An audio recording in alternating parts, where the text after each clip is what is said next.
Hello, everyone. Welcome back to Chinatown Museum's second live stream for the month of June. We'd like to thank everyone for the support for our first live stream. Today, we will be having a very special episode featuring heritage advocates who are passionate about sharing Filipino culture in a way that's visually fun for our increasingly visual audience. So, for our first um,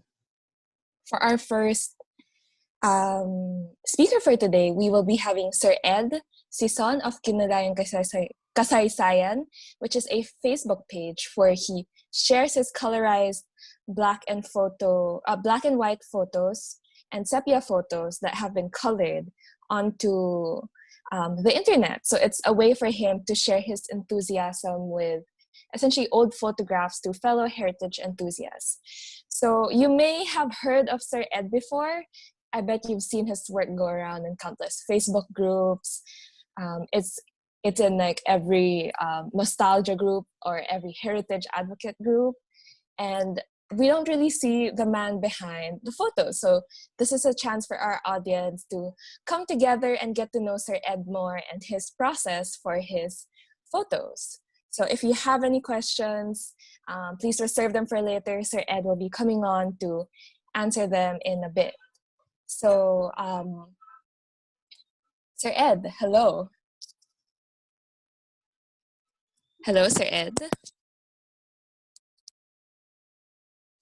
Can we unmute Sir Ed?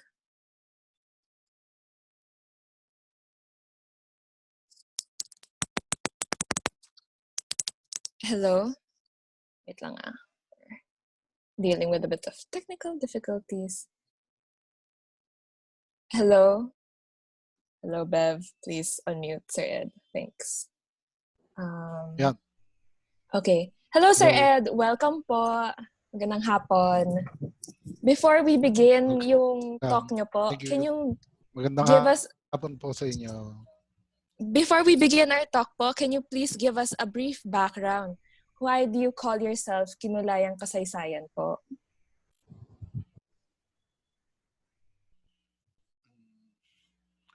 Nagsimula yung page na yan, wala pa akong page. Naniningin ako ng mga tungkol sa history na page din. Pero may nagkukulay na rin doon. Minsan nag-imbita sila ng bagong artist. Tapos nag-send naman ako ng sample ko. Nagustuhan nila. Hanggang uli naging admin na rin ako ng page na yon. Pero nabibitin ako dahil pag pinopost ko yun sa akin, medyo na-delay. So, nagtayo ako ng sariling page. Ganon. So, tuloy-tuloy na. Ayun. Nung nagpo-post ako na, marami na mga feedbacks na positive. Nagpapasalamat. So, yun, tuloy-tuloy. Hanggang ngayon, nagkukulay pa rin ako. So, Sir Ed, what is it that you do professionally? Kasi diba, hindi naman ito yung day job ninyo.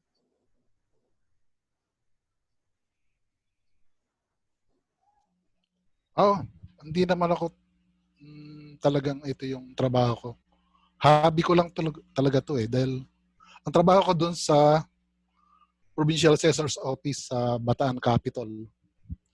So, medyo related din dahil nagsimula na mahilig ako sa mga pag-i-edit ng picture nung mag-digitize kami ng mga mapa. Kasi yung trabaho ko, tax mapper, related about realty tax, gano'n. So, yung mga lumang mapa, dinidigitize namin. Bago ma-digitize, kailangan palinawin mo using Photoshop or Corel Draw. So, yun. Tapos napunta na rito sa pagkukulay. So, yung profession ko, government employee tax mapper sa Provincial Assessor's Office. Okay. Thank you po. So just for everyone to see what Sir Ed's process is like, we're going to proceed on to our mini tour. So can we move on to the next slide. So yung mga photo, marami kasing photo si Sir Ed. Pero yung pinili namin, syempre connected sa Binondo because that's what Chinatown Museum is about. In particular, we're going to be focusing the areas of Binondo na malapit sa tubig. So yung malapit sa Pasig Ilog, sa Ilog Pasig, yung sa mga estero, ganon. Because we want you guys to better know what Binondo's geography is like and at the same time know more about, syempre, yung history ng Binondo. So Binondo, can we move on to the next slide? Binondo is a island, essentially. So it's very near Manila Bay. It's very near the Pasig River. It has a network of esteros running through the island, which makes it very conducive for trade because trade was previously not conducted on land, but instead it was conducted through waterways. So Binondo was a great place to trade because it had a lot of ports and it had a lot of entryways for boats. So what Sir Ed will be tackling today are these 6 spots that we've highlighted on the screen for you. And we'll be going through them one by one. I'll be giving you guys a brief history about that area of Binondo, and then Sir Ed will talk about his process for colorizing our chosen photos. Okay, can we move to the next slide? So yung first topic of the day natin is the Jones Bridge. So this is kind of like a tour of Binondo for you guys, except na hindi na kayo lalabas ng bahay, hindi kayo mapapawisan, hindi kayo mauulanan kasi nandito lang tayo sa bahay. The Puente Grande is also known as Puente de España. So ito yung predecessor ng Jones Bridge. So bago tayo nagkaroon ng Jones Bridge, ito yung ginagamit natin. So dati kasi kapag tatawid ka from Intramuros to Binondo, kailangan mong sumakay ng ferry. So kung nangangalakal ka, added tax siya for your transportation. Para mabawasan syempre yung mga binabayaran ng mga mangangalakal, nagpatayo sila ng bagong bridge, or in this case, yung Puente de España, para hindi na sila tatawid sa tubig. The bridge connects Intramuros and Binondo, and so the bridge was destroyed in 1914. Tapos doon tayo nagkaroon ng Jones Bridge. Essentially, pampalit siya sa Puente de España. Okay. Next slide. So, yung photos ni Sir Ed, medyo ito yung inspiration niya. So, on the left is the photo that Sir Ed colorized, and then on the right is, I guess, yung inspiration niya for the color. So, can we move on to the next slide? Okay, next pa. Okay, Sir Ed. So,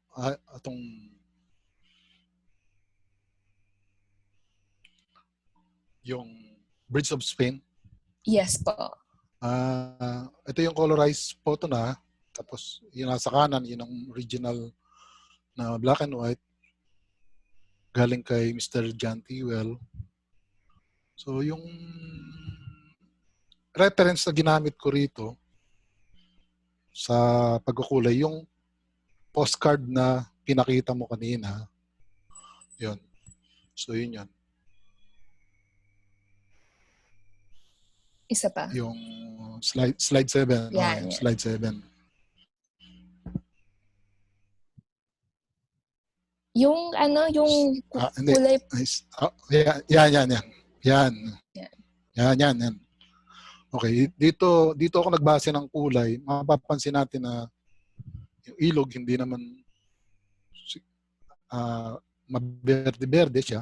Tapos bricks yung ginamit na medyo mapula-pula yung may parte ng puti tsaka bricks.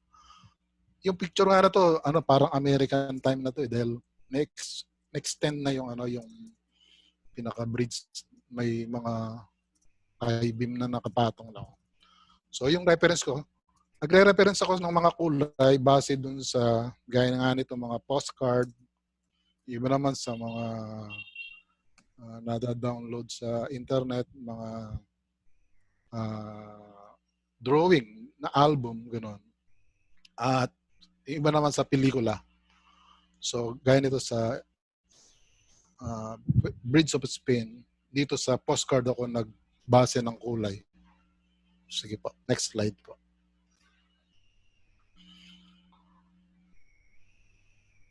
Yan, isang sample din po ng Bridge of Spain. Parang yung postcard na to, nung nasira na yung gitnang pundasyon ng Bridge of Spain, makikita nyo, kulang na siya, tapos may mga bakal na matataas. So yan, maraming available na old postcard na makikita naman, siyempre madaling i-access sa internet. So yun, doon ako nagbabase ng kulay. Sige po, next slide.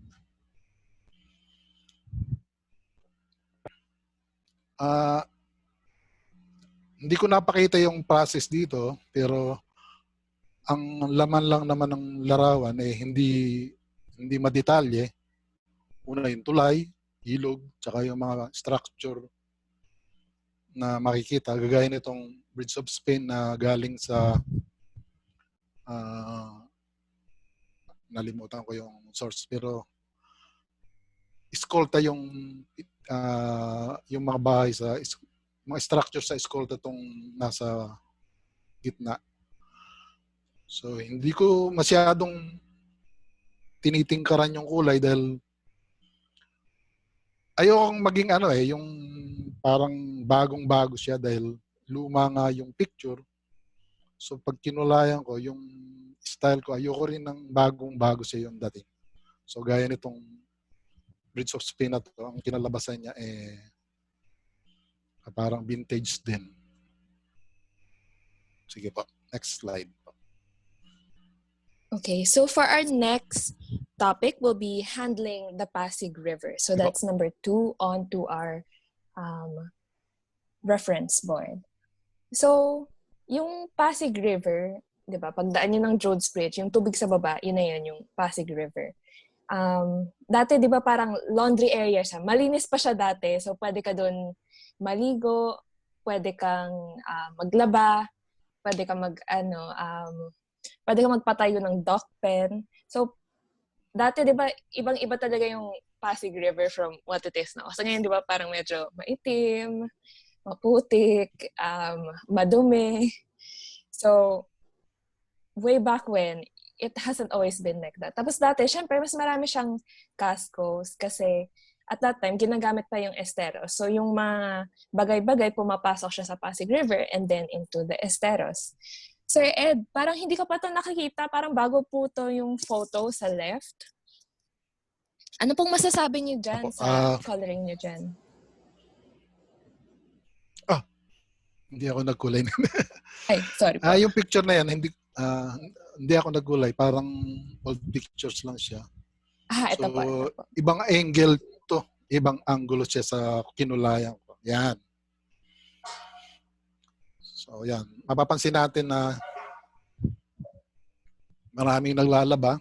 Mga nanay, mayroon pang lalaki.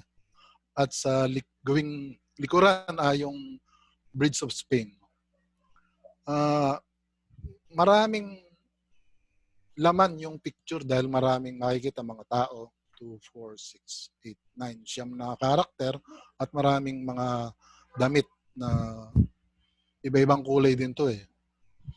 So, yun. Hindi ko lang nabigay yung process pero pagkukulay sa kanya, bawat detalye gaya ng lahat muna ng mga balat ng yung color ng skin, yan, ganyan. Yan ang una kong sineselect bago lapatan ng kulay. Tapos susunod ko yung mga damit, yung mga damit na nilalaban, yung gamit sa paglalaba, yon. Medyo maraming element tong picture na to, maraming laman. So, kung ilan yung laman ng halos kung matatandaan ko mga halos 40 layers yung nagamit ko rito dahil maraming ang laman yung pictures. So, yun po. Sir Ed, ano po yung ginagamit ninyo? Brush tool ba para magkulay? Or yung application po na Photoshop. Photoshop po. Mayroong brush tool, mayroong ano ba yung tawag, nalimutan ko, yung automatic na nakukulayan siya lahat. Tapos ina-adjust ko na lang yung opacity niya. Pero number one, ang ewan ko, kaibahan lang ng style ng pagkukulay ko, sineselect ko siya. Kaya matagal eh. Halos tumatagal ng 3 araw hanggang 5 araw yung pagkukulay ko. So, yan po. Hanga po ako sa yung kulay ng tubig, Sir Ed. Kasi palaging, alam mo yung mukha siyang totoo. Kulay talaga siya ng ilog namin dito. So, ayun. Binasi ko yung kulay nito sa na-download ko ring pictures galing sa yung pinagpapaliguan ng mga Indiano. Meron silang festival na gano'n eh, doon. Yes po. Hindi ko lang nabigay yung reference. Pero yun, doon ko binasa yung kulay ng ilog ng Pasig na ito. Okay. So moving on to our next part, we will be talking about the district of San Nicolas. So previously, yung San Nicolas sa Binondo, parang San Nicolas was part of Binondo. So, but ngayon kasi, di ba, hiwalay na yung San Nicolas sa Binondo, separate districts na siya. So, for San Nicolas, we will be tackling the esteros. So, ayan, again, with our theme of waterways. So, the esteros are riverlets that come from the Pasig River. And it's a mix of salt and fresh water. So, the water is brackish, in short. At that time, syempre, malinis rin siya. Pwede ka dyan maglaba. Pero mostly, it was used for transport. So, yung mga bahay na malapit sa estero, usually dalawa yung pinto nila. Isa sa harap na naka-face sa street and then isang nasa likod na nakaharap sa tubig. Tapos, syempre, dyan pinapasok yung mga gamit. And this one in particular is the estero that runs under the San Fernando Bridge. So, ito, kumbaga, yung barrier between Binondo and San Nicolas currently. So, on our next photo, you'll be able to see na this is around the American period because, ayan, may nakikita kayong American flag sa reference. And I think yung interesting thing dito is yung kulay ng tubig is very similar to how Sir Ed does it. So, you can really see na he relies on he does his research in terms of coloring for his photos. So, fun fact lang sa estero na yan, ito yung estero na malapit sa Juan Luna Street, which we'll be tackling later. So, going to Sir Ed's photos. Yan.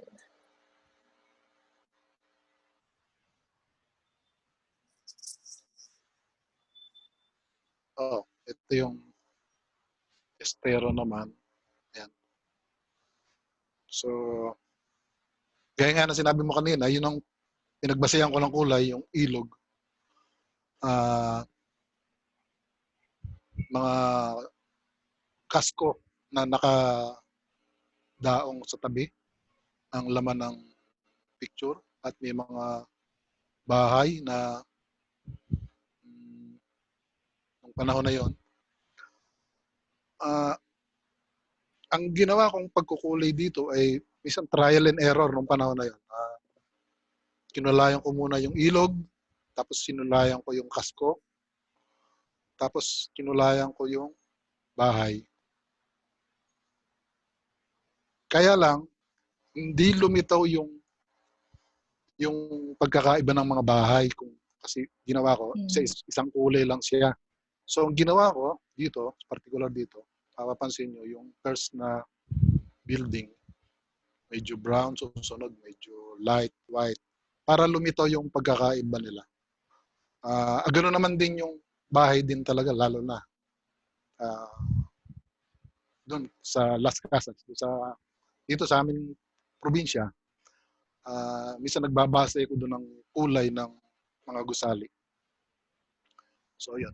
At isang paraan pa ng hindi lang pagkukulay, meron akong nililinawan na element o yung isang parte. Kagaya nito sa itong estero na to. Yung kasko, nilinawan ko siya para Yeah. nakazoom siya, para may depth yung kulay. Pasensya sa may-ari ng larawan, pero nagkakaroon ng parang 3D siya, gano'n. So, yun po yung ginawa ko rito sa estero na to. Ito naman ang Escolta Canal, Escolta Bridge din po. Parang ganoon din po. Makikita nyo, mayroong kasko, nagdi-deliver o nagbababa ng panggatong. Inabasa ko, parang ipil-ipil yata yung laman ng kasko na yan. At yung bahay na yan, ang parteng likuran ng kabahayan, binabagsak nila dyan yung kargada ng kasko. So, ganoon din ang ginawa ko rito. Kinulayan ko rin yung river, kasko, tapos yung mga building, at yung tulay at yung bubong ng bahay na tawag yan, tiles. Ano yung tawag? Tiles ba yun? Roof tiles. So yun, ganoon din po. Sa mga susunod na slide, makikita nyo, ayoko kasi ng kulay na yung bago nga, yung pag kinulay nagiging bago.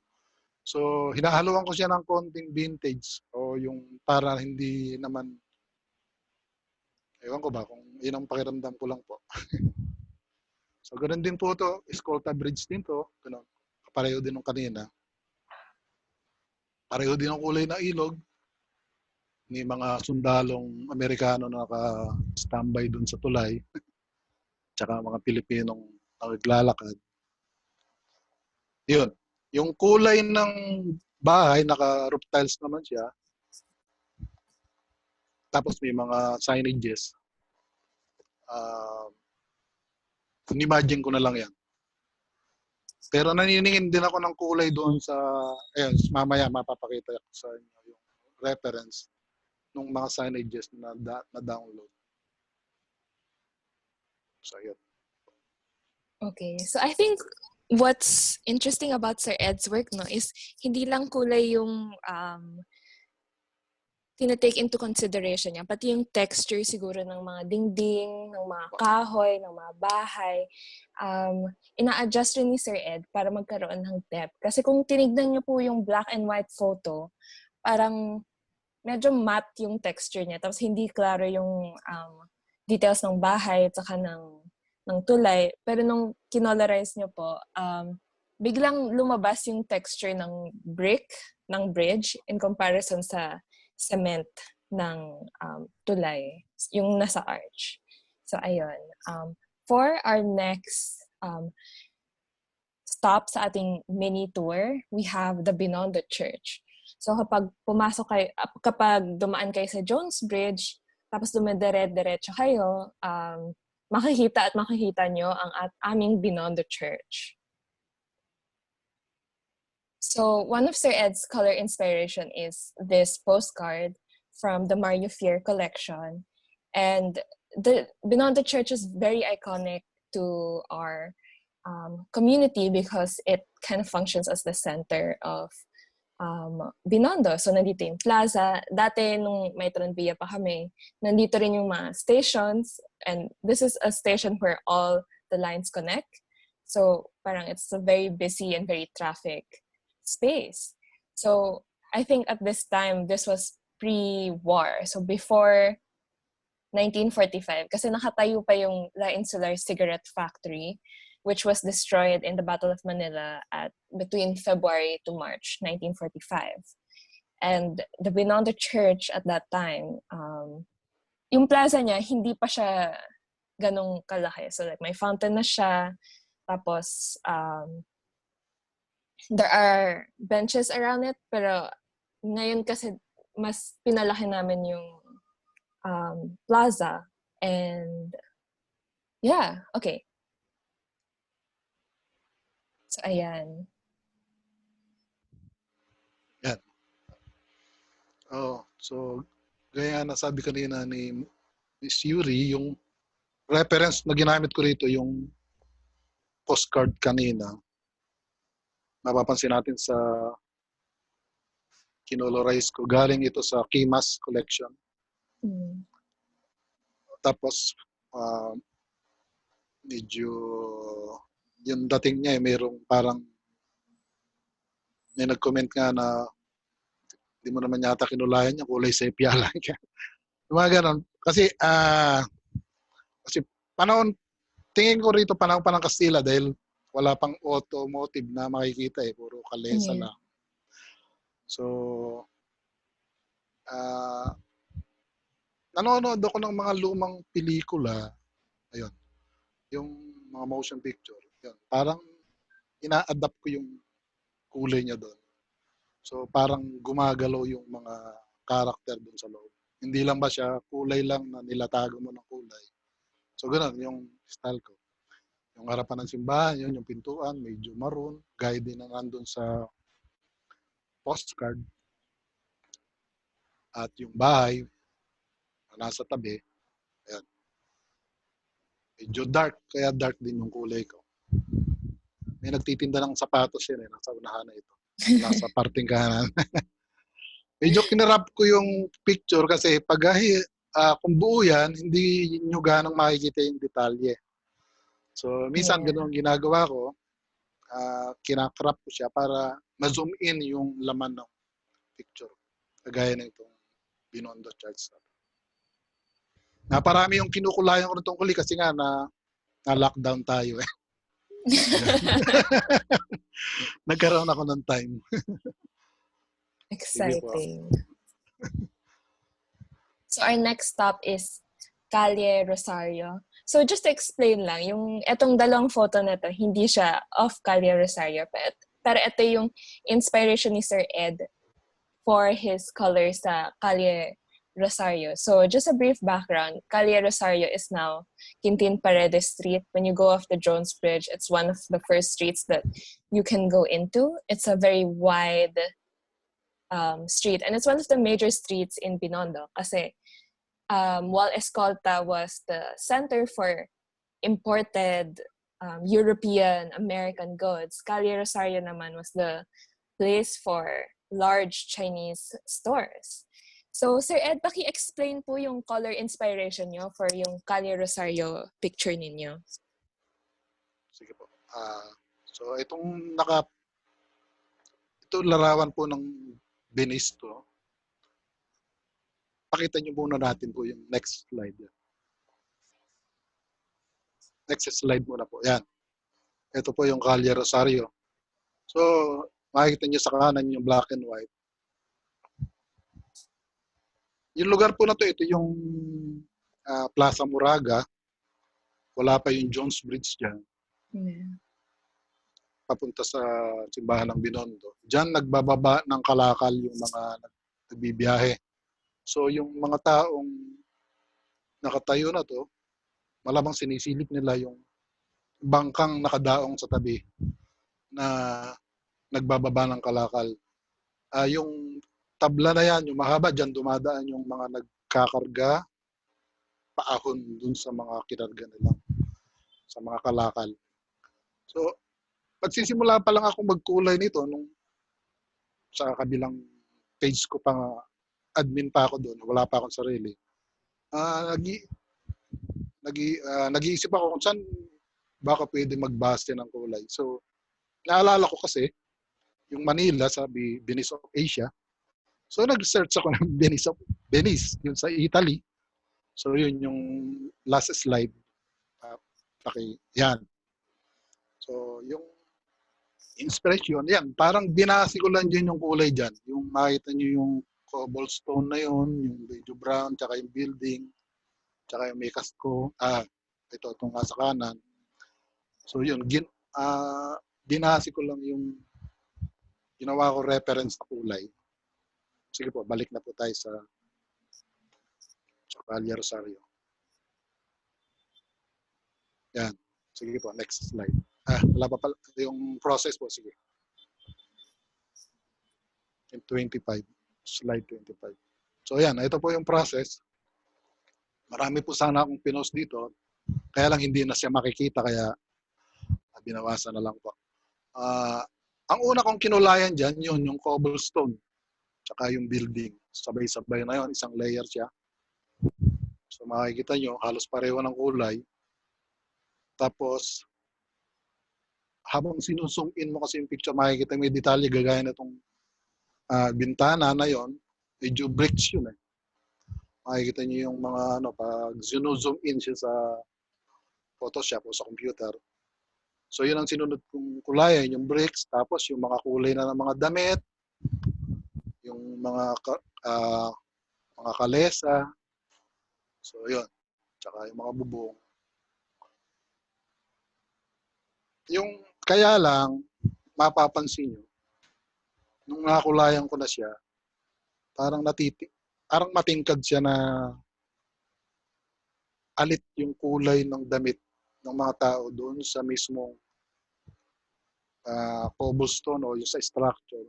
So ang ginawa ko, binalikan ko yung dating original, tapos na-overlay ko uli at unti-unti kong binawasan yung kulay ng larawan na ito. At kinarap ko para makita yung detalye. So yun po yun. So mga nagtatanong, paano mo nalaman daw yung kulay ng damit?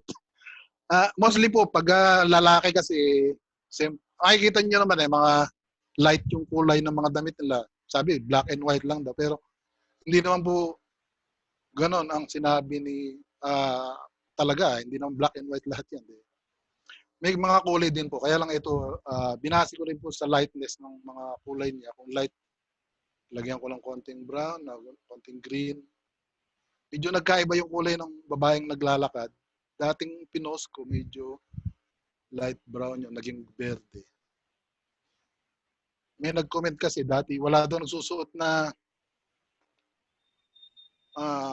Filipina na berdeng palda o saya. Pero nung nag-research ako sa internet, meron din ako nakitang nakaberde. So, ayun. Binerde ko na lang yung kulay ng babae. Palda. So, ganun po yun. Yan, yung final na po yan. Medyo light lang siya. Ayoko ng dark na dark. Kaya ganun ang lumabas. So, yan. Yan po yung final. Our next stop is Plaza Moraga. So, yes. So, if you saw one of our teasers for this week, ito po yung photo na ginamit namin. And we know it's Plaza Moraga because of La Esmeralda, which is currently occupied by Savory, as in, yes, the chicken restaurant Savory. It's one of the entryways to Escolta, and pagbaba mo ng Jones Bridge, medyo yun yung landing spot niya. And we put it up sa pop quiz, pinahula namin sa audience namin kung Intramuros ba siya, Escolta, or Plaza Moraga. And a lot of people said na it's either Intramuros or Escolta, but it's actually Plaza Moraga. Yeah, so that's where it's located sa map. And moving on. So this is what it looks like today. So diba sobrang ibang-iba siya from yung time na kinuha yung picture, diba? Parang hindi mo na siya ma-recognize. Okay. Moving on to Sir Ed's inspiration for the... It was sa Plaza Moraga. So, yun, naningin ako ng mga larawan sa... So, makikita naman sa black and white, yung bahay na nasa tabi naman, halos plain lang yung kulay niya, wala namang, naniningin din ako, gaya ng sinabi ko kanina, doon sa bahay sa Las Casas. Di ako kusar, doon sa Bagak. So, yun, isa nagbabase ako doon. At mayroong horse-drawn trambia at may kalesa rito. So mostly naman pag kalesa, brown lang naman at yan. At yun, yung mga tao, light lang din yung mga damit. At yung mga signages ng mga commercial store. Nilinawan ko lang siya para lumitaw yung na itong lugar na to ay shopping district talaga.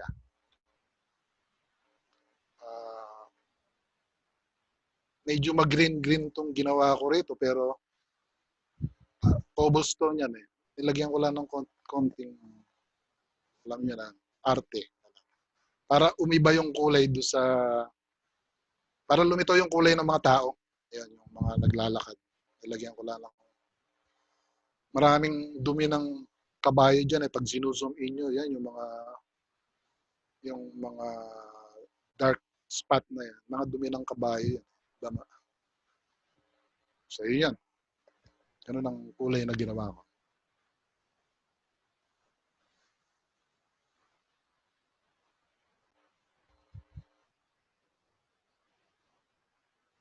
Wala. Is escolta. So, escolta is the queen of streets. We know it for a lot of things.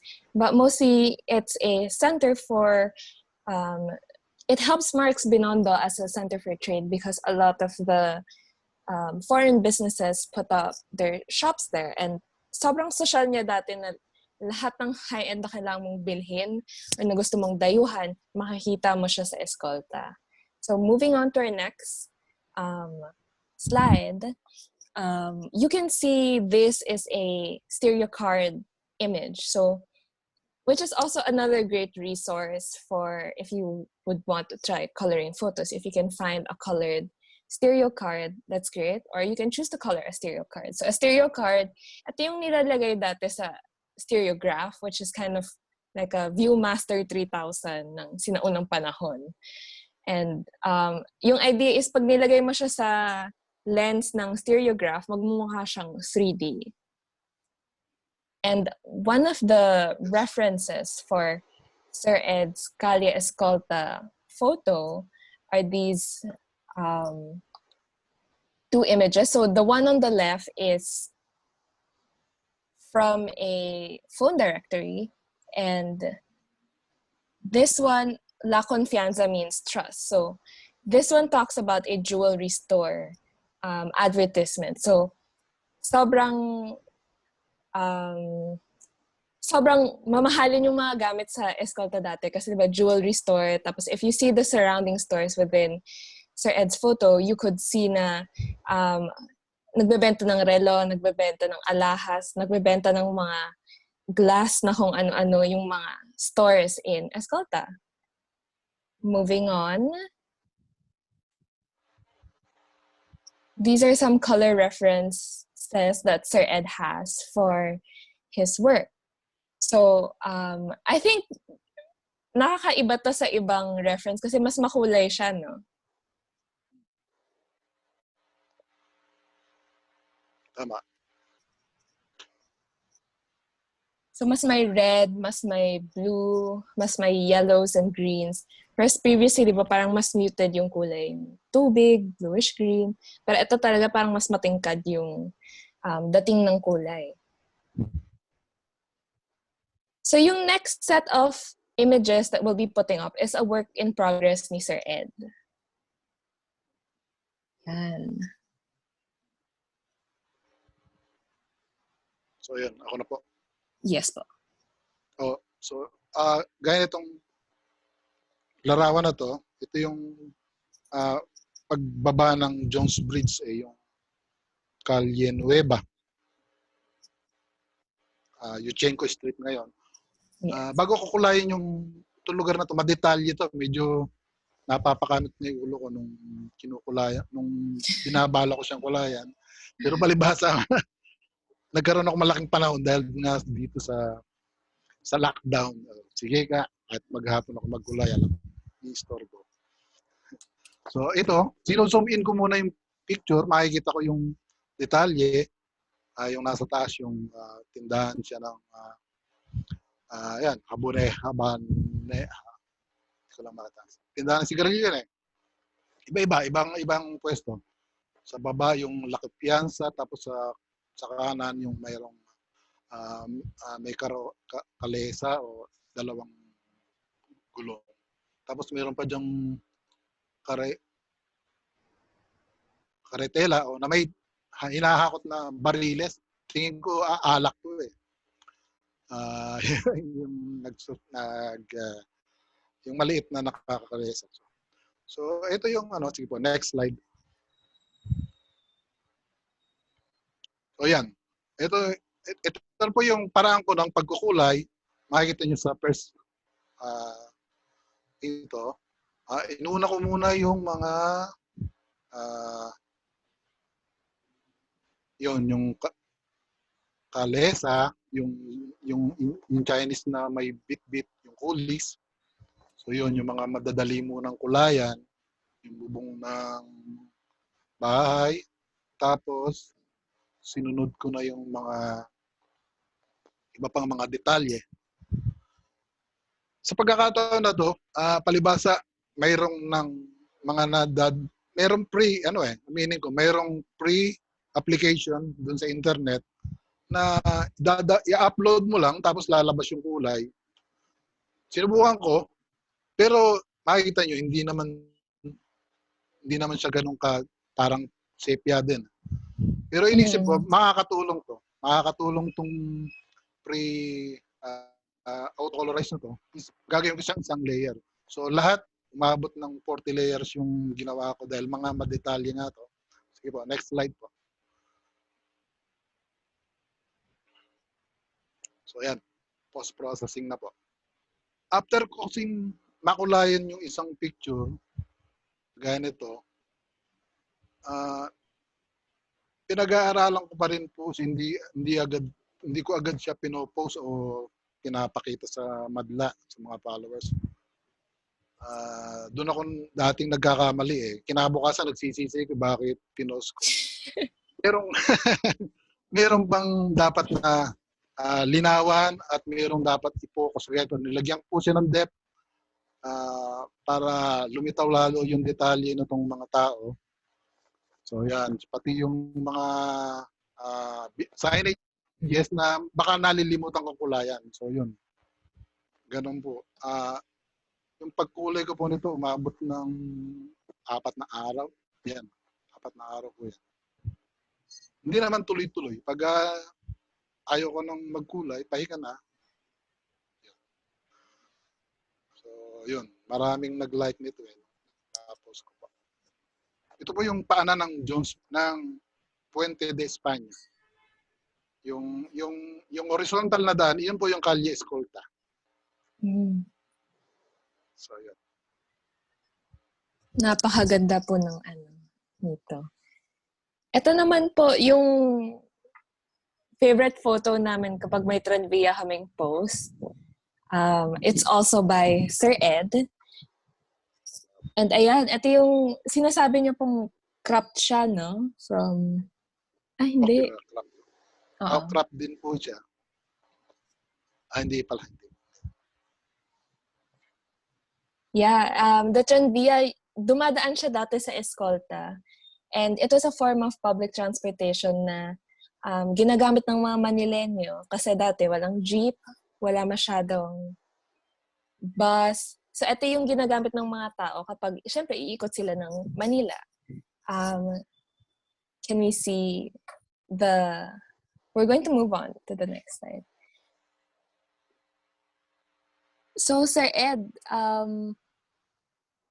sa inyo po ba to, yung photo na to? Yung sa kanan?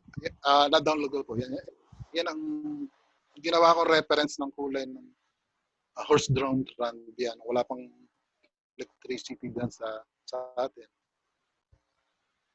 Mapapansin natin, yung colored postcard, matitingkad ang kulay. So, halos matakpan na yung detalye. Ginagawa ko, ina-adjust ko rin yung kulay niya sa Photoshop para lumitaw yung inaasahang kulay. Yun pa rin ang kulay, kaya lang nababawasan yung hue niya. So yun, doon ko lang binasa yung kulay ng Tranvia. Tsaka yung mga bahay po. So our next set of historical photos. Yes po, Sir Ed. Yung dalawang babae na Sabay pamagat. Nalimutan ko na yung pamagat. Dalawang babaeng. So, yung kulay po na to, yung una, original, black and white. Sinama lang ni Ma'am Jai yung kulay vintage. Parang ibang version. Pero yung colorize ko po, yun, yung nasa kanan. May bit-bit na banga. Ay, may sulong-sulong na banga. Nakakabarot saya, tapis. So, yun. Ano kayang kulay yung inisip ko nung bago ko siya kulay? Ano kayang kulay yung hindi ko ilapat dito? Parang pareho namang halos dark. Eh. So, yun. Nag-research po ako. Bukod doon sa postcard, nagre-research din ako ng mga paintings. Sige po, next slide. Yan. So, dito ko po kinuha yung palda at saya nung unang babae sa paintings ni Felix Resurrection Hidalgo. Na available naman din po sa internet pero nasa Museo Nacional de Antropologue. Tapos yung iba pang mga kulay po ng mga palda, saya, ayan, dito rin po sa paintings ni Fabian de la Rosa. Yan. Hindi, ganun din po itong, sige po.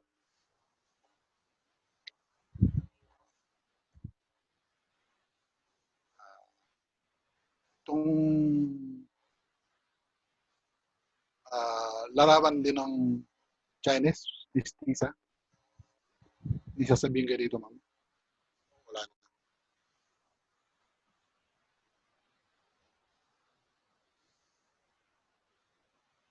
So, on our next slide, you...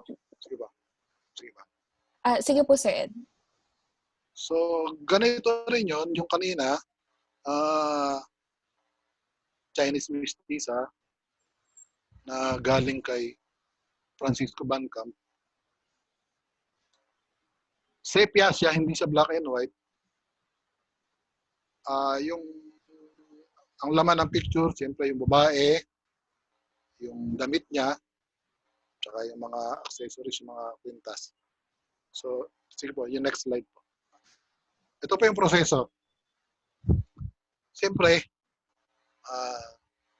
bago siya makulayan, ginawa ko munang from sepia to black and white. Tapos, nung ginawa ko siyang black and white, nawala yung ibang mga detalye. So, siguro pwede ko namang ibalik na lang. Kinulayan ko muna yung balat, yung kutis, suklay.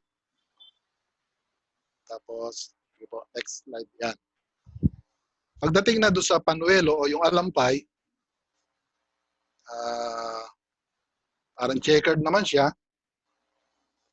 Nagbase ko dun sa mga damit na available, mga paninda sa atin sa Pilipinas. Ayan, yung kung ano ba yung pwede kong gamitin kulay dyan. Pero itong nasa malaking box, ano to malong, ano yan hindi naman alampay, pero pwedeng pagbasihan ng kulay. So yung nasa kaliwa na lang yung ginawa ko, yung checkered na red. So yun. Sa pang-5 picture, nakulayan ko na siya lahat. Kaya lang, ang puna ko lang, parang hilaw yung kulay. Kaya, so, tsaka nawala pa nga yung mga detalye. So, meron po akong ginagawang technique. Natutunan ko lang base sa trial and error na ginagawa ko. Hindi lang isang parte yung nilalapatan ko, pangkabuuan. Nagmimix ako ng red, green, isang yellow, isang bluish. So yan, lumalabas na po yan.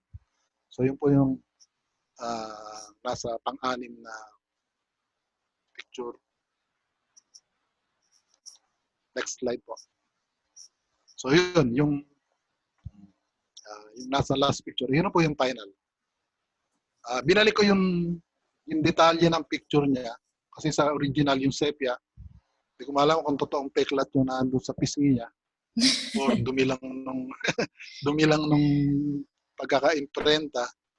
Hindi natin masasabi. So binalik ko yun. Para medyo authentic naman. Ito yung sinasabi ko na dati green yan yung tapis.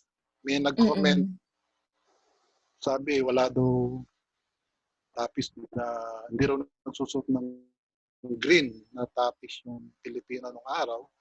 Kung matalino naman yung nag-comment, so sinunod ko, ginawa ko ito. Sa mga comment po, natututo din ako doon sa mga comment nila eh. Hindi lang harsh yung pagkaka-comment. Hindi bashing yung pagkaka-comment. Yan po.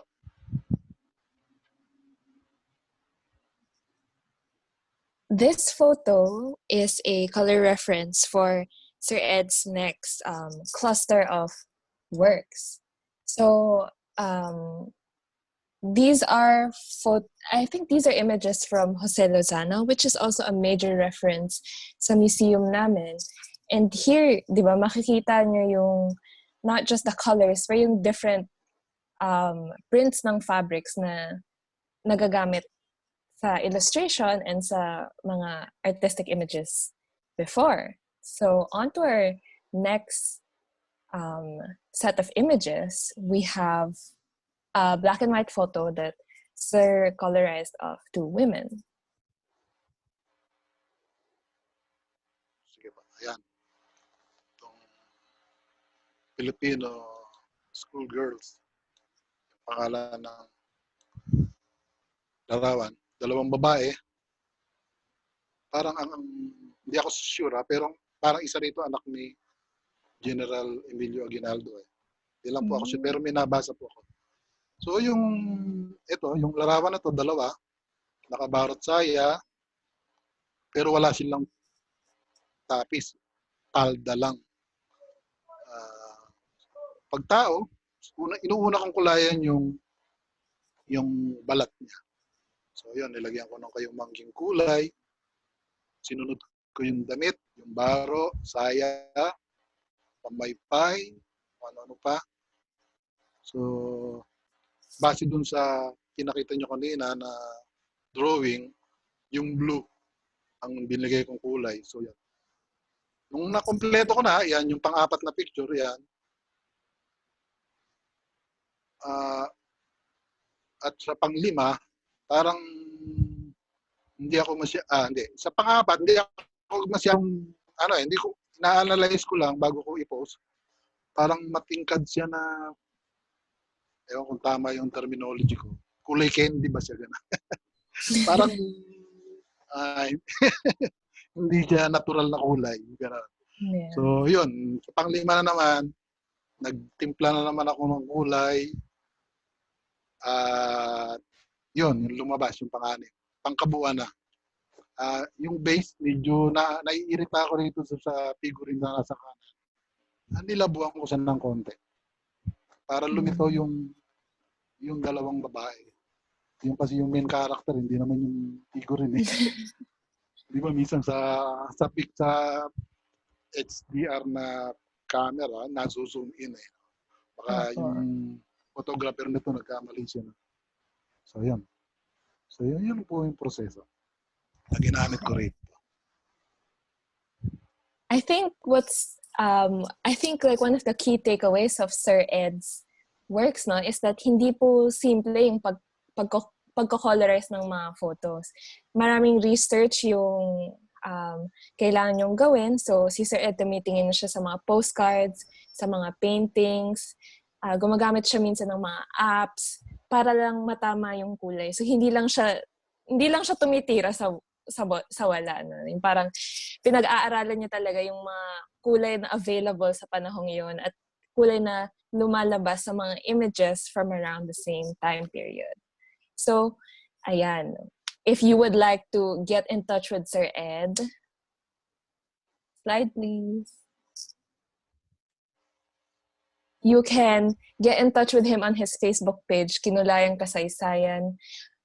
And then, Sir Ed is pretty responsive naman, as you can see sa sinabi niya kanina, di ba? He takes the comments that are said nicely as part of his work. So, kung may correction kayo or kung gusto niyo makipag-usap kay Sir Ed, please contact him on his Facebook page. So, before we move on to the question and answer segment, we will talk about two other artists for that are also that also take from Sir Ed's practice. So our next set of photos are by Cedrhick Palmera, whose works take from Sir Ed's photo. So yung coloring niya, napansin ko very similar siya sa estilo ni Sir Ed, no? And it's great to see, syempre yung mga kabataan na nakikisama rin sa mga heritage-related artworks. Kasi di ba, kapag tinignan niya talaga yung demographic ng heritage enthusiast, marami sa kanila medyo, on the older side of the spectrum. So, nakakatuwa na makita na may ganito pala. So, Cedric is using these tote bags as a fundraiser. The proceeds will go to Bantay Kalsada of Pangarap Village at Caloocan City. And to be more specific, the money will go to flashlights and two-way radios for the community volunteers. Yan. So if you'd like to get in touch with Cedric, you can get in touch with her through her IG, CMS Palmera, or at her Facebook page, Cedrhick Milen Palmera. And then we've also indicated her number here. You can screen cap it. You can ask it from the comments. You can go back to this part of our live if you'd want to look more into it. And then moving on to our next speaker, we are going to have Cedric Fajardo. So can I have Cedric on like the little of our live stream, please? Cedric, hello. Hi, magandang hapon po sa inyong lahat. Okay, so if you're not already familiar with Cedric, you may know his works that have gone viral. So yung kay Cedric po yung mga illustrations ng Disney princesses na naka-Filipiniana clothing.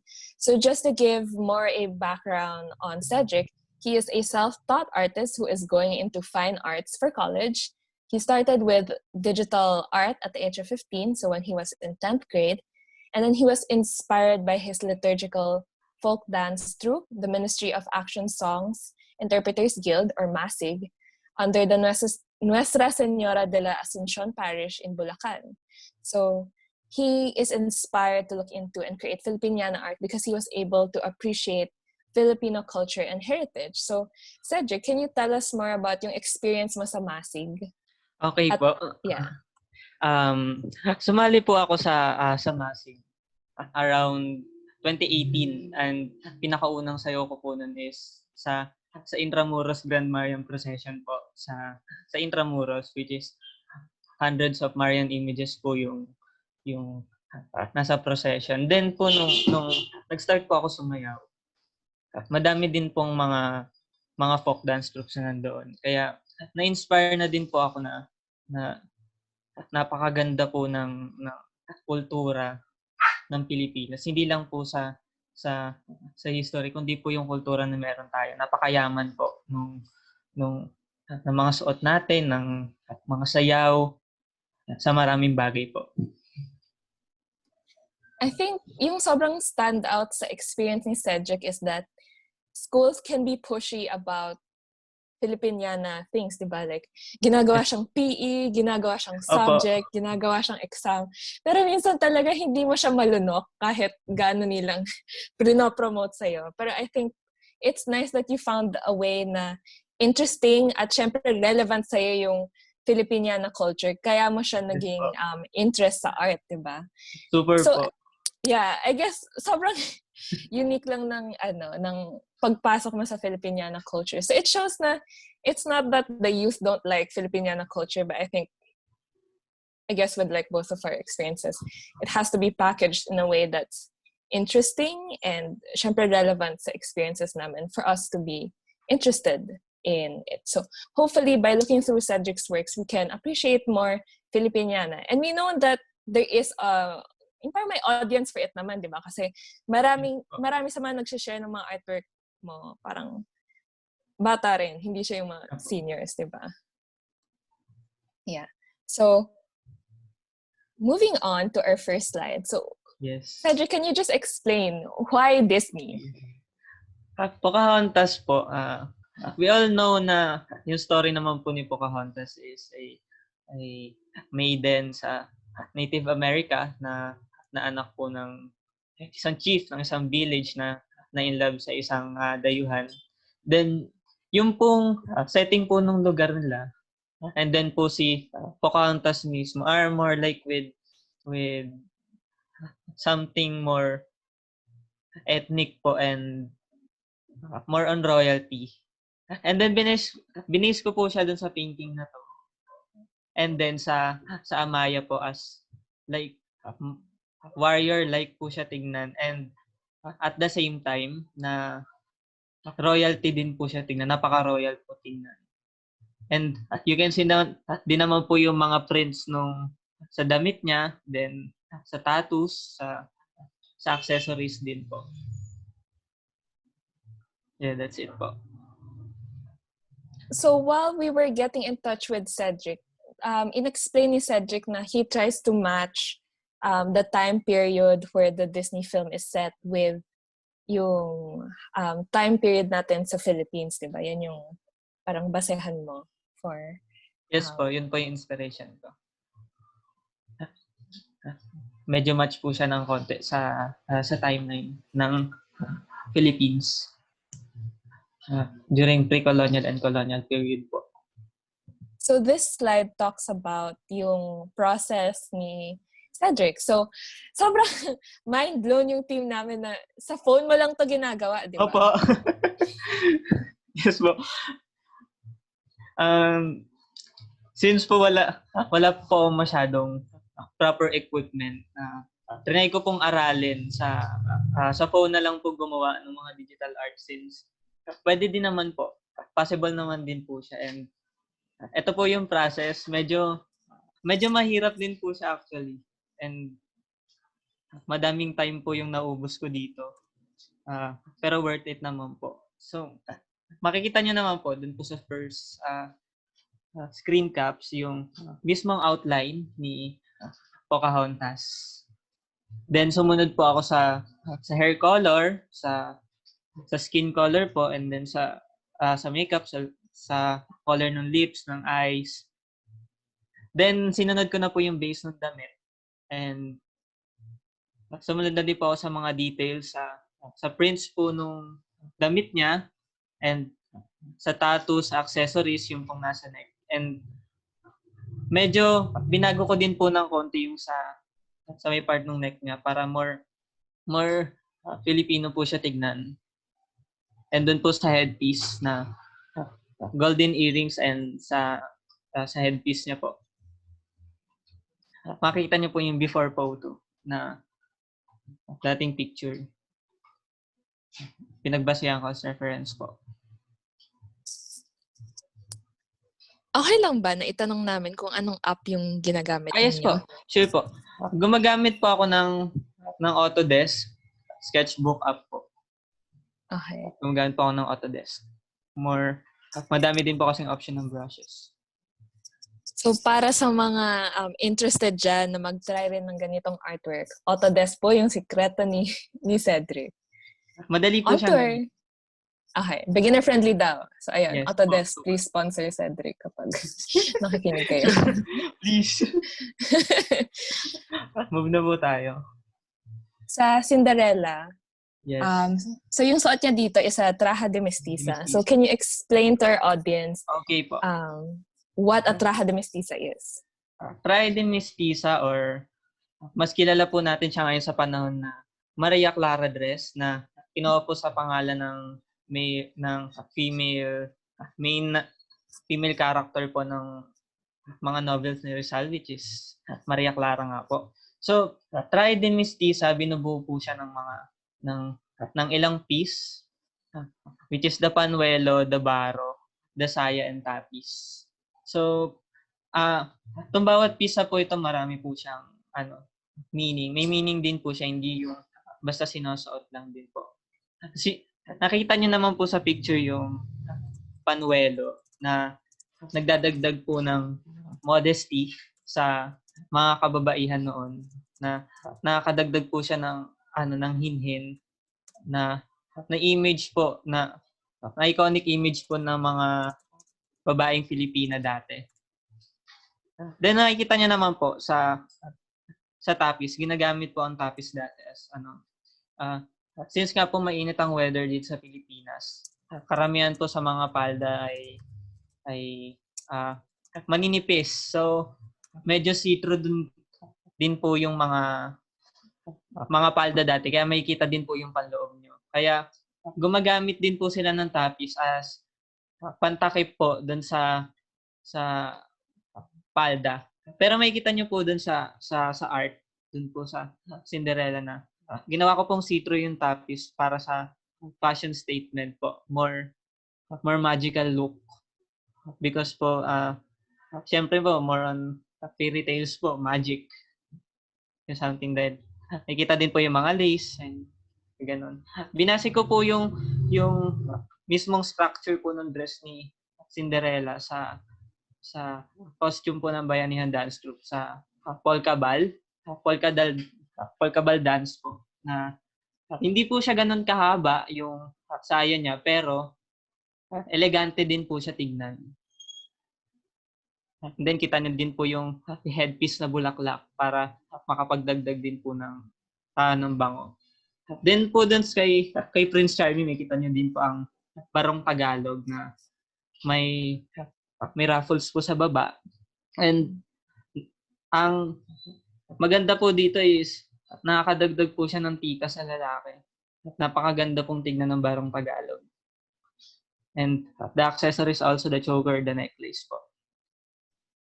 That's it po. So for yung barong Tagalog, it's influenced by the loose shirts that are worn by a lot of men in Southeast Asia, and then yung elongated effect that comes from Hindu influences. And syempre, in Southeast Asia kasi, a common factor of the design is there's a lot of design. There's a horror factory. But because we've been under the influence of Europeans, parang mas restrained yung design. Parang medyo nagpigil tayo sa dami ng design. So I think yung barong na to, napaka-unique, no? Kasi yung barong na nakikita natin ngayon, diba? Straight cut, tapos may slit sa side. So ayun. Our next princess includes si Belle. Yes, ito po. One of my favorites po ito. Pinaka-paborito ko po sa lahat ng nagawa ko. Ang ganda. May kita nyo naman po na sa reference picture. Nasa reference picture pa is from my dance troupe po. Yes. Yan po yung sinuot namin last 2018 for the Asuncion Festival from Bulacan po. And may kita nyo po yung signature na mahabang palda. Saya de cola po na nagsisimbolize po dati na kapag mahaba po ang isang palda ng isang dalaga, symbolize din po yun ng kayamanan kung gaano po siya karangya sa buhay. And also po, the tapis din, nakikita nyo po yung mga golden laces and the tassels. Then, kung mapapansin nyo po kay Belle, may kita nyo po dun yung tambourine necklace na pinakamagandang necklace po na nakita ko. Yes, napakaganda po. And then sa buhok po, wala din naman po siyang pinagbago kay Belle, pero kinuhan ko po siya ng bun-like, naka-bun po siya. Ganun. Sobrang ganda po. Tsaka mahirap din po siya gawin kasi kailangan ko pong magbukang realistic po yung haba ng palda niya. Yeah. Na hawak-hawak mo po. Yes. Napakaganda niya po actually. Ito po yung process. Same as process din po siya as like Pocahontas po. Pero mahirap din po siya kasi yung gown po ni Belle is ball gown. So marami po akong kailangang baguhin sa background. Marami po akong binura sa background. Kumbaga ni-redraw ko din po pati yung background as para maging magmukhang realistic din po siya. Yeah. Yes po. Wow. Gusto ko pati yung background na Yes, na dami. Kasi as you can see, ibang-iba yung silhouette ng ng ball gown ni Belle sa Traje de Mestiza na ginawa ni Cedric. Kasi for one thing, mas narrow tsaka mas slim yung cut ng Traje de Mestiza. As opposed to sa ball gown, di ba? Pati yung shoulder, di ba? Yung Yes po, taas ni yung Belle off, yung parang wala siyang shoulder, pero dito balot siya. So parang trivia lang din po, yung pong palda na yan, mahirap din po siya isayaw. Kailangan niyo po siyang magkaroon po ng kick o yung sipa po, proper kick. Umabot din po siya ng yards yung kola po ng sa palda. Mukhang mahaba. So, po. Going to Tarzan and Jane. Yeah, so dito po dalawang period yung pinagsama ko. Is yan pong terno na yan is around, I believe po, galing po sa group ko na Philippine Heritage and Costumes. From 1920s to 1940s po nauso yung ganyang terno. And then, kay Tarzan naman po, may kita niyo po yung datu-like na costumes. May kita niyo po yung necklace niya, the tattoos, and susuot niya din po. Kay Belle naman po, yung yellow na terno na may design po ng bulaklak. Dahil more on bulaklak din po kasi yung napapansin kong designs ng mga terno dati. Pagkatapos po ng period ng Traje de Mestiza na bell sleeves po yung baro, na mahaba po yung baro. This time po kasi may ikli na po yung mga baro nung period na yan. So, Cedric, ano yung kinaiba ng Traje de Mestiza sa terno? Well, dun po sa terno, mukha na din po siyang balintawak na butterfly sleeves na po yung siya tignan. Pero may panuelo pa din naman po. Ayan, you heard it here first. Mas narrow din po yung skirts niya. Yung skirts po ng terno kaysa po sa Traje de Mestiza na A-cut. So just to, I guess, add to a little bit of Tarzan's tattoos. Yan. So, Tarzan, ginugol ko siya kaninang umaga. The setting is in Africa. So, hindi specified which part of Africa. But if it's somewhere in the Madagascar, which is on the east of Africa, there was a point where a lot of the tattoos in Madagascar and parts of Polynesia, so that's Australia and New Zealand, were very similar to the tattoos that you can see on Southeast Asia. So if Tarzan was from Madagascar and then we pull the timeline back to 350 BC or something like that, we can find that his tattoos here would look very similar to Southeast Asians because a lot of the people from Polynesia immigrated from Southeast Asia to that side of the world. So yeah, fun fact lang. Yeah. Okay. Nice po. Our next princess is Aurora. Aurora and Princess. I believe po yung reference ko. Kinulayan din po ni Sir Ed. Yeah. Yes po.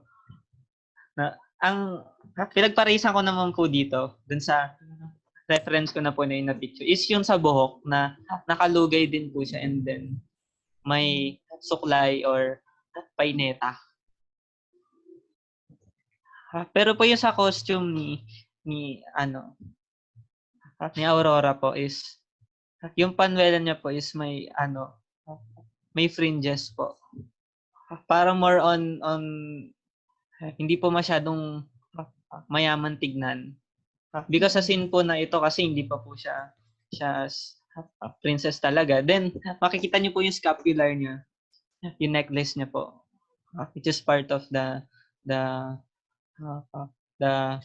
culture din po na symbolizes the Catholicism. Then po sa barong naman po ni Prince Philip, yun din po yung reference sa may gawing taas po.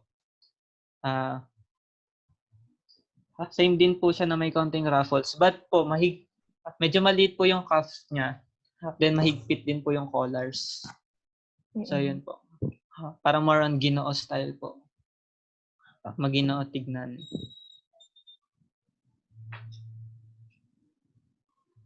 Our next, That's it po. Our next Ito po. princess naman is Ariel. Mulan. Sorry. Mulan po. Tama, Mulan. Yeah. So, ito parang very cross-dressing rin siya, no? Nakalalaking. Opo. We all know naman po yung story ni Mulan na nagpanggap po siya as lalaking sundalo during their time. Dito din po, ganun din po yung ginawa ko. Pinatang ko po siya as sundalo or more like po nagwardya civil. Pero maroon po kasi, binase ko po siya sa 1898 to 1902 po na uniform ng mga sundalo dati. During I believe po, Filipino-American War. And nakita ko din po kasi yung gantong costumes sa mga films po like General Luna and Goyo po na yung sambalilo hat po and yung barel, yung pong suot nilang pangtaas, the belts din po. Actually, may nagsabi din po sa akin na more on Mexican daw po siya tignan. I don't know. Pero I create naman po to express. So, trivia lang sa isang reference, yung illustrated reference ni Cedric, those are illustrations by Juan Luna. Tama. Juan Luna. So, Juan Luna po. Fun fact lang. Next na po tayo. So, this image naman, I think what yung in-emphasize mo sa discussion, I think, is the veil, no? Yes po, the velo. Dati po kasi required po sa mga babae na magbelo po tuwing pupunta po ng simbahan as sign of modesty to God as respect na din po. And also same din po siya as traje de mestiza na may baro, panuelo, tapis and the palda. And mapapansin niyo lang po dito na binago ko po yung hairstyle ni Ariel. Ginawa ko po siyang kulot. Para more on mermaid like kasi karamihan po sa lumabas po na research ko is kulot ang mga mermaids sa mga illustrations at sa mga paintings po ganun. And maganda lang po dito is yung the veil po talaga. Our next princess, who kind of is also wearing a veil. Ito yung, I think, my other favorite. Parang sobrang ganda lang ng sleeves niya, di ba? Actually, terno din po yan, yung suot po ni Tiana. And po, dun sa barong po ni Prince Naveen, binago ko lang po ng konti yung design niya. Ginawa ko po siya more magical tignan po. And dun po sa terno naman po, silhouette din po siya. See-through din po yung sleeves po ni Diana. Kung makikita niyo din po dun sa picture na reference. And sa accessories po, gumamit po ako ng pearls. Para po more Filipino tignan. And binago ko din po yung crown ni Tiana. But the velo po is ganun pa din.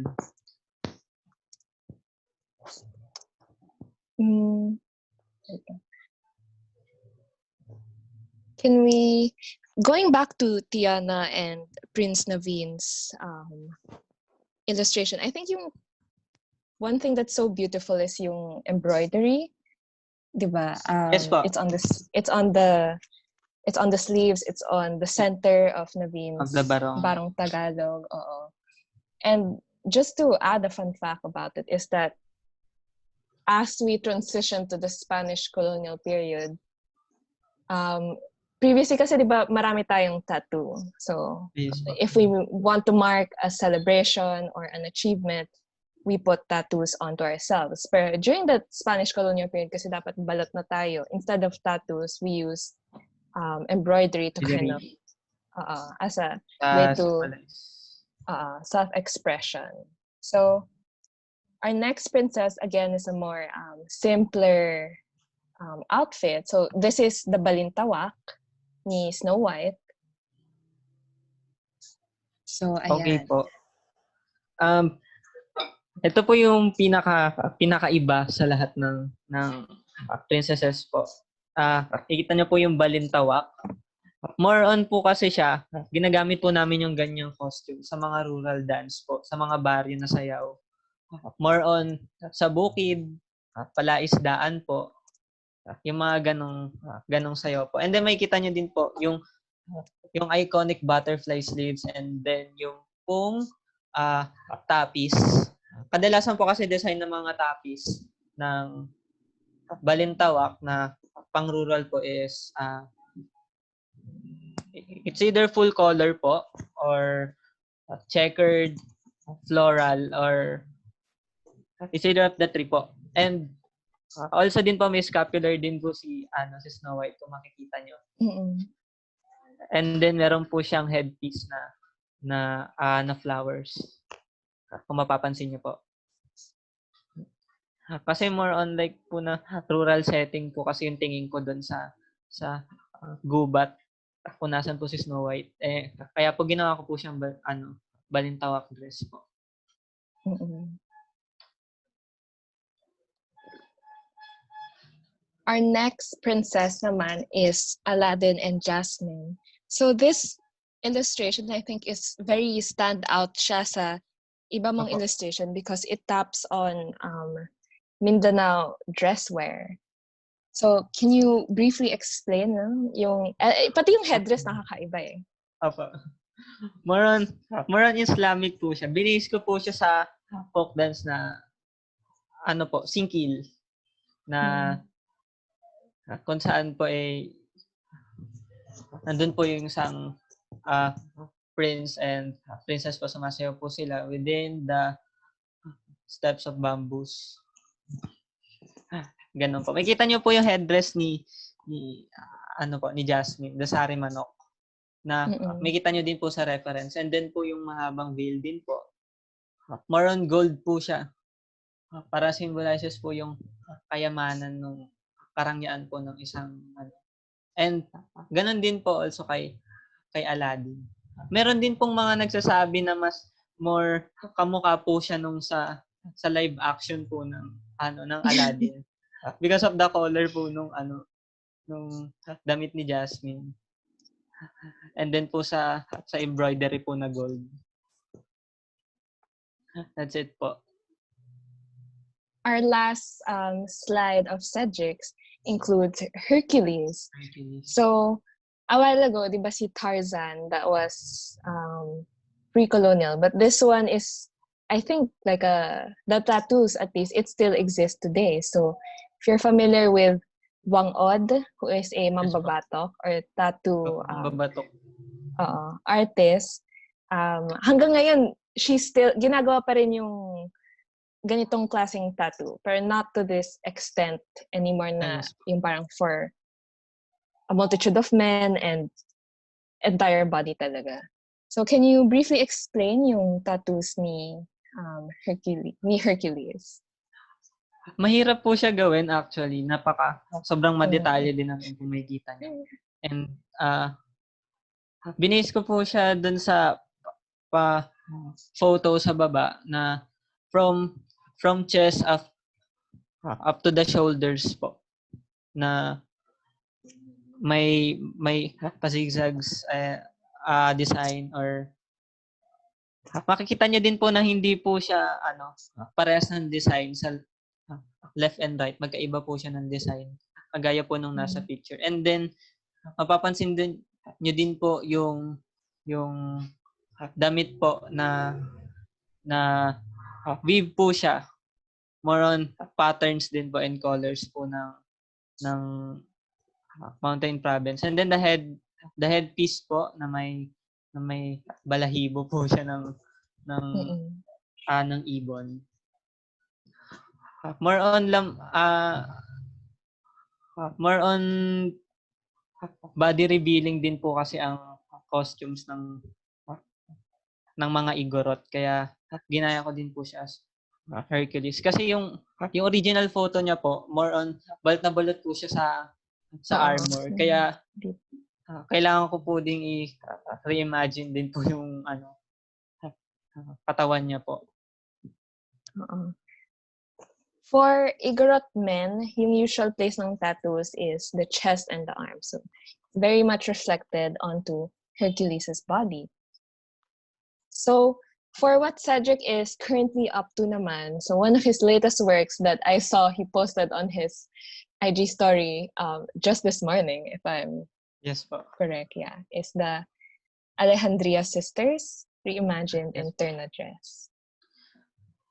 Actually po, mga ka-dance troupe ko din po sila. Mga models din po sila and sumasali po ng pageants. And nakita ko po yung photo nila na to na perfect po siya as sa poses po as paano ko po i-reimagine as sa terno din po. And also I changed din po yung hair. Pinalitan ko din po yung hair nila. So, if you'd like to catch up more of Cedric's works, you can catch him on IG, Cedric Fajardo, on Instagram. So _Cedric_Fajardo_. So at this point of the live stream, we're gonna bring Sir Ed back onto the live so that we can answer a few questions. So we kind of compiled some questions for Cedric and Sir Ed. So for our live stream listeners, if there's a question that you want to ask either of them, kind of now is a good time to place in your questions, especially if you want to answer it live. We'll only take in a couple of questions. If that doesn't, if we don't have enough time, I'm sure Cedric and Sir Ed will be very willing to answer your questions on the comments after the stream. So for Sir Ed, from Vin Oriarte, Sir Ed, ano po ang pinakamahirap na kinulayan yung picture? Yung mga naglalaba po dun sa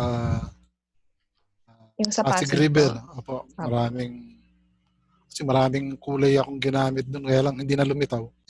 Kasi maraming damit ba, iba-ibang kulay. So yun po yung medyo nagtagal ako. Kasi nagsisimula pa lang din akong isang linggo ko yata kinukulayan yan. We have another question po from question for Sir Ed. Will you also try coloring black and white newsreel about the Philippines? So, ano po ba yung newsreel na yan? yung lumang newspaper po. Pag newspaper po, medyo low, po yan medyo malabo. Low res pa? Low resolution. Parang hindi maganda yung magiging result. Kaya iniiwasan ko din pong magkulay nung ganun. Parang nasasayang.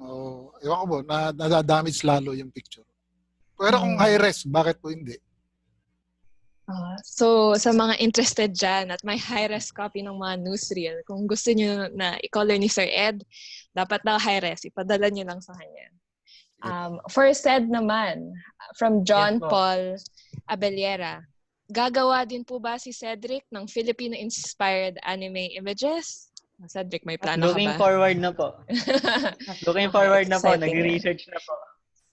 Pwede bang makahingi kung anong anime yung magiging reference mo dyan? More on yung pong mga anime na may same period din po sa same timeline. Okay. Like marami pong anime na gano'n eh. Okay, so exciting. Okay, so para sa mga manonood natin, please follow Cedric on Instagram para makita nyo yung mga anime-inspired illustrations niya. So for both Sir Ed and Cedric, ano po ang mga personal favorite works ninyo? Sa akin, gusto ko yung yung ibang makikita dun sa yung meron siyang comparison yung kung ano itsura niya ngayon, parang yung kinulayan ko lately na eskolta para nakaka-relate yung mga viewer, yung mga lugar na gano'n. Yun ang mga paborito kong kulayan. Medyo madetalye nga lang. Okay. Cedric, our last question. Yung favorites mo? Sa akin naman po yung pinaka-paborito ko siguro nagawa ko is yung paibel po na naka Maria Clara dress po siya, naka de mestiza. Kitang-kita din po kasi doon sa gawa ko na po yun yung tunay na dalagang Pilipina na ambience na aura po ni Belle doon. Yung hinhin po, yung ganda po nung damit. Yan po. Okay. Thank you to Ed and Cedric for coming on to our show once again. We hope that you found this talk informative and that you enjoyed it. So these are faces that you don't really see, like you see their works often, but maybe not the person behind it. So I hope this was a good opportunity for you to get to know them. For our interested audience members who are looking for certificates, we posted the link onto the comments. We will also post it onto the event page. So kapag kailangan nyo ng certificate, the link will be on the comments and the event page. So thank you for attending. We hope to see you again next week and the week after. So every Saturday is 3 p.m. for our June live streams. For next week naman, hint, hint, it will be called Halo Halubilo Kasaysayan Edition. So these are the authors of Halo Halo History. In particular, they'll be talking about Kasaysayan. So this is a book about Philippine money and Philippine history with barter and exchange. So the four authors, si Micheline Suarez, Joni Garcia, Divine Reyes, Benjor Katindig, will be coming on to present the book and a little bit about their work. So this one is in particular very, very kid-friendly. So for people who are homeschooling or are looking for additional educational materials, please tune in next week at 3 p.m. and we hope to see you there. So thank you once again to Sir Ed and to Cedric. Thank you to our audience and we hope to see you next week at 3 p.m. So, ayan, bye!